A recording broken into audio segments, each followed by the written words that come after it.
પાડ્યું હોય ગાયત્રીબેન.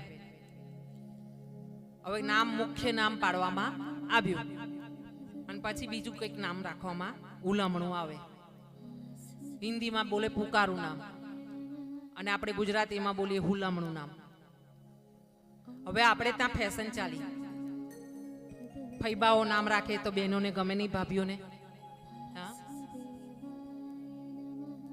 એટલે પછી પોતે જ પોતાના નામ આમ ચોપડીઓમાં ગૂગલ પરથી શોધી કાઢે. શોધી કાઢીને નામ રાખે ફેનિલ, ડેનિશ, જીયાન. અરે બેન, આ નામ છે. નામ રાખે વિયાન, વિહાન, ટિયાન, હા, ટિંકુ, પપ્પુ, ચંપુ.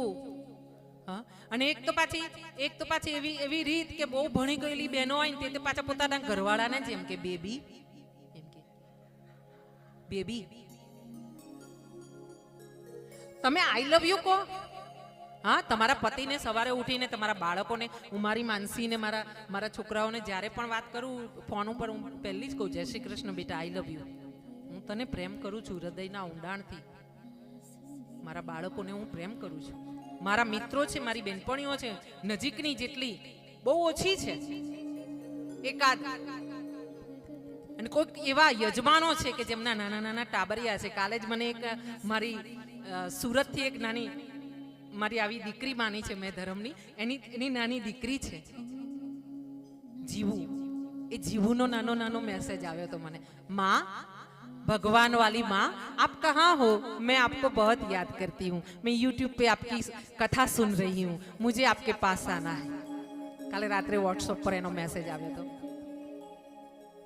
મેં એને કીધું, બેટા આઈ લવ યુ, હું તને બહુ જ પ્રેમ કરું છું, તું સુંદર આરામથી સ્કૂલે જજે, હું સુરત આવીશ ત્યારે તને મળવા આવીશ બેટા. હા, પ્રેમ છે ને હૃદયમાં કોઈના માટે હોય ને, પ્રગટ કરવાનો, બહાર લાવવાનો, કહેવાનું આઈ લવ યુ, હું તને બહુ બહુ બહુ જ પ્રેમ કરું છું. હા, અને એનાથી પર ઉપર એક પદ, શું? આઈ અન્ડરસ્ટેન્ડ યુ. એટલે હું તમને સમજું છું. હા, સમજવાની તો માથાકૂટ છે. હા, આટલું બધું જ કર્યા પછી જ સમજણમાં જ નથી આવતું, ઉતરતું જ નથી, ઉતર્યા પછી બી આચરણમાં નથી આવતું, વ્યવહારમાં નથી આવતું. આ એક જ માથાકૂટ છે.